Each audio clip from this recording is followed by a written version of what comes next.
What's up, folks?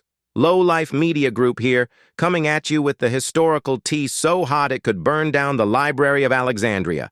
You think history is all huzzah, and good day, sir, may I have a spot of tea? Bitch, please. History was a messy, blood-soaked reality show, and we're about to air the unaired footage. Welcome to Historical Fuckery, the Villain Arc Edition.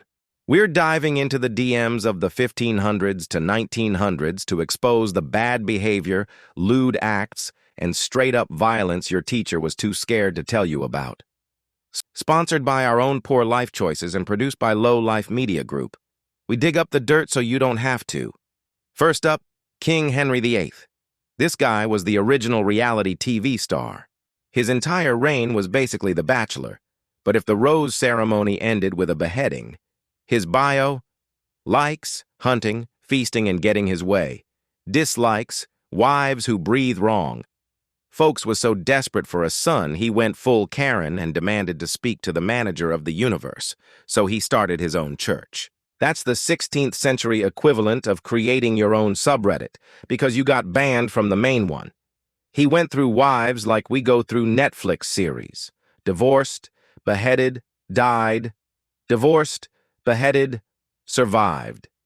It's a catchy rhyme, but let's not forget the beheaded part is kind of fucked up. He accused Anne Boleyn of witchcraft and adultery because she gave him another daughter. Gee, maybe the problem was your little Tudor swimmers, you know? This man was a walking, talking red flag with a crown. A total scumbag. Now let's cruise over to Russia and talk about Catherine the Great. The goat of girl bossing? Absolutely. But the rumors? Wild. People said she died getting busy with a horse. Okay, first of all, that's cap. But it's a testament to how threatened niggas were by her power. They had to invent some crazy shit because a woman having a healthy sexual appetite was scarier than a winter in Siberia. The truth is still hilarious. This bitch had a system for her boy toys. She'd pick a young, fit soldier, he'd get a fancy apartment and a performance review. If he passed, he got riches. If he failed, pensioned off to the countryside.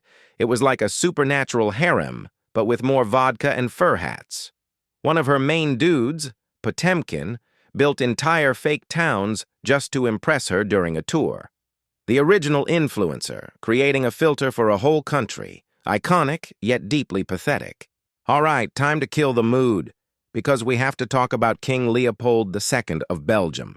This guy makes every other villain on this list look like a mischievous puppy. He wanted an empire, so he colonized the Congo not for Belgium, but as his personal fucking playground. He was the colonial Jeff Bezos. His business model? Terror. His goons in the force publique demanded rubber quotas. Miss your quota? They'd kill your family. And to prove they weren't wasting bullets on, genocide, they had to bring back a right hand for each bullet, so they started harvesting hands from the living.